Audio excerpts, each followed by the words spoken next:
Hi అండి అందరికీ. ఇవాళ మార్నింగ్ అయితే ఉప్మా చేశానండి. మా బాబు కోసం అయితే చేశాను. ఇందులో ఏమైతే వేయలేదండి, చాలా సింపుల్గా చేశాను.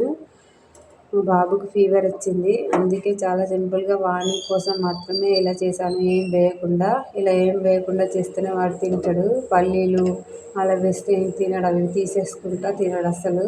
అందుకే ఇలా చేశాను. బాగా ఫీవర్ వచ్చింది, జలుబు చేసింది. అందుకే అసలు ఇలా వీడియోస్ అయితే ఏం పెట్టలేదు. ఇప్పుడే కాస్త తగ్గితే పడుకున్నాడు, అందుకే ఇప్పుడే ఒక షార్ట్ వీడియోస్ అయితే పెట్టాను. ఇంతకుముందు ఒకటి కోడిగుడ్డు కర్రీ వీడియో అయితే అప్లోడ్ చేశాను షార్ట్ వీడియోస్లో, చూడండి అది కూడా. ఇవాళ కర్రీ కూడా చేయలేదండి, అది కూడా నిన్న నైట్ చేసిన కర్రీయే. బాబుకు ఫీవర్ వస్తే అసలు ఏం తోచదండి, ఏం చేయాలని కూడా అనిపించదు. వాడు చాలా సన్నగా ఉంటాడు, అందుకే భయం అవుతుంది బాగా నాకు. ఓకే అండి, ఉప్మా అయితే రెడీ అయింది, అంతే, చాలా సింపుల్గా. వీడియో నచ్చితే ప్లీజ్ అండి ఒక లైక్ చేయండి. థ్యాంక్ యూ, బాయ్ బాయ్ అండి.